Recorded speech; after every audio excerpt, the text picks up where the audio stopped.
Hello. I'm going to make this short video here, hopefully it'll be short, about changing your broken USB jack in your fractal.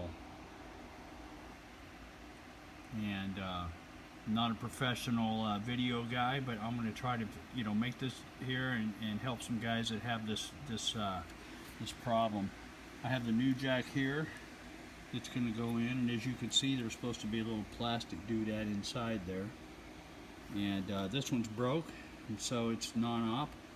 So it should be pretty simple to change, but in case you want to do this yourself, shouldn't be a big deal. Let's go ahead and make a video here and help everybody out. All right, thanks.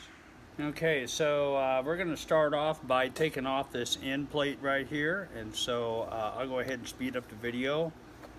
I don't like really using power, screwdrivers and stuff like that on these smaller devices like this.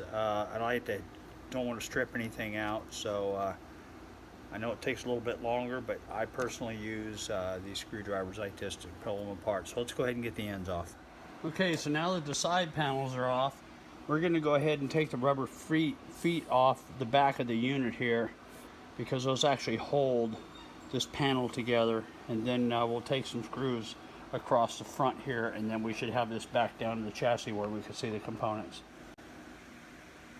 Okay, so now we're taking the screws out of the front of the panel here, and I just want you to note that these screws, they're a little bit shorter than the ones on the side panels, which are a little bit bigger, if you can see the difference there. So I like using these little magnetic cups you get at Harbor Freight, kind of keep track of everything.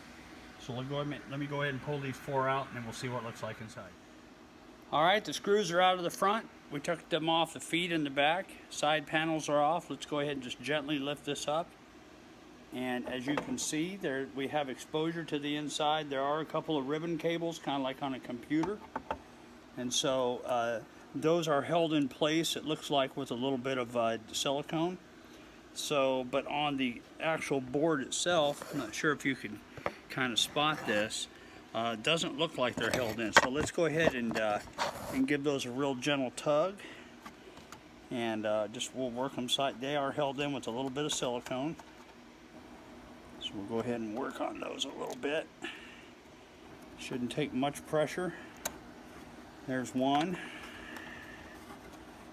And I think if we turn it up on its edge, like so, see if we can get a shot of that, we can see that these guys come right out. And they'll only go back in one way, just like on your PC. And here we go. This top half, we can go ahead and set that aside, because the guy that we're after is right here, down below. And I can take my screwdriver here and we'll point to it. It's right there. That's our guy. So in order to get that out, we're going to have to lift this board up, and we're going to have to use some solder wick on the other side to go ahead and do that. So in order to pull this, let me flip this camera around. There we go. So in order to pull this board, all these nuts are going to have to come off here. Okay? And we'll want to take and unplug this switch from the board so we don't have to remove it. And what else we got here? And of course all the screws that have a little bit of a red Loctite on them there. Power supply here. We're going to undo that. And then this guy should come right out. So let's go ahead and work on that, and then we'll be back. I do want to mention that when you're taking these plastic nuts and stuff off here, you can just use a socket. This guy here is 5/8, and it really is just hand tight. And you never want to take these guys and wrench them on there, because that jack will break. I promise you it'll break. And so just finger tight is all it needs, and just lightly finger tight too. No kind of hard pressure on those guys, or you're going to have some regrets. And once you kind of loosen them up, you can just spin them off like so. You can see it's a very simple deal there. One last thing you're going to need to do to get the board out after you remove the screws here, set those aside, are these Allens right here on the side of these XLRs. because these XLRs, as you can see, they're soldered to the board, they're stationary, and we're going to have to loosen those guys up in order to release this, and then we should be able to start pulling the board out nice and gentle. Okay. All right, so let's go through this one more time. We took the screws off the XLRs. We took the plastic nuts off all these inputs here, outputs. We removed the screws here on each corner, center, and don't forget this guy right here in the middle of the board. Let me back up a little bit. We got a guy here. Okay. Another over here, and then one on this side, and then all the way over here. Once you've done that, you've taken the power supply wire off. There'll be a zip tie right around this post. You go ahead and clip that guy, and you should very easily be able to just kind of slide that guy out just like so, and then you'll have the board completely released, and we'll be able to turn it over and pull out that jack and replace it. Okay, we're going to set that aside. I'm going to set the phone down, and we're going to warm up the soldering iron, and I'll show you how I'm going to do this. Okay, we're back. So one of the tools that I really like to use is I have a very nice Weller soldering station. It's a WES51. I use that because I do a lot of tube amp work and stuff. I run about 750 degrees on that. Now, another thing that I use a lot of for printed circuit boards whenever I do repairs is I use this stuff right here. It's just a soldering wick. It works really nice for me. I know there's lots of different ways. There's solder suckers and all kinds of things. But on printed circuit boards, I really like to use that. So we're going to flip this guy over.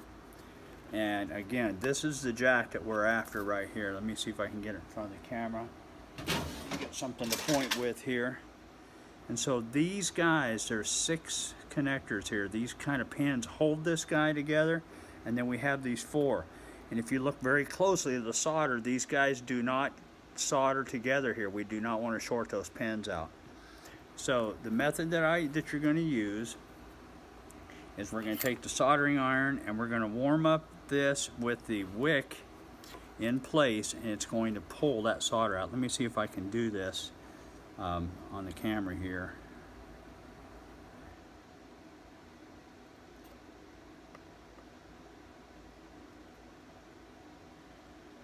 And this stuff is really nice because it pulls the stuff out. The name of the game on this is just go slow and be gentle.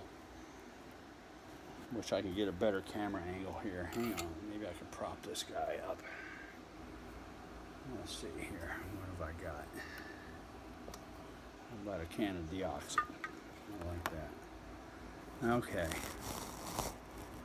So, and this soldering wick kind of comes in a lot of different sizes and things. You know, that stuff I had there at first was pretty thick. This stuff's a little thinner. So, let's just go through and see if we can warm this solder up and then just wick it on out of there. Sometimes, you know, once you get it pretty close, you're going to kind of have to give your component a little bit of a tug to pull it out, and then clean up the hole afterwards and get the rest of the solder out of there and get it nice and clean.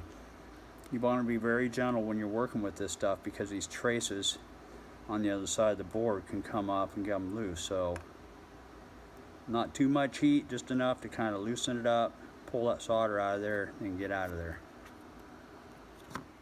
Okay, so after you've cleaned all this old solder out and you got everything kind of back in place here, and you stick your new jack in there, and we're going to very gently solder that guy into place. Okay. All right, fellas, it's all done. And flip this guy around. I didn't go through the reassembly process. It just reversed taking it apart. Everything went back in. There's the new unbroken jack. So we'll set this guy off the side. I got my Mac here with AX8 edit on it. I'm plugging the USB here, and let's see what happens. Right now it shows disconnected. Make sure we get this guy plugged in correctly here. And there it is. And boom! It works. Look at that.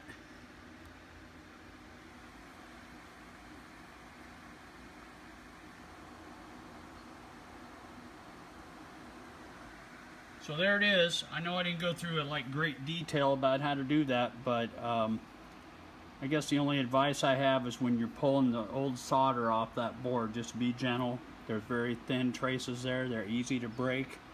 If you get too much heat on there, you're going to have some problems. So just take your time, use a lot of finesse, wick it out, do what you got to do, and when you get the old holes cleaned out, the new plug, which of course looks just like this, will go in, gently solder it, and you'll be good to go. Alright guys, I hope this helps. Again, I'm a terrible video guy, but I know there's a lot of guys with broken USB, so maybe this will help you out. Thanks. Bye.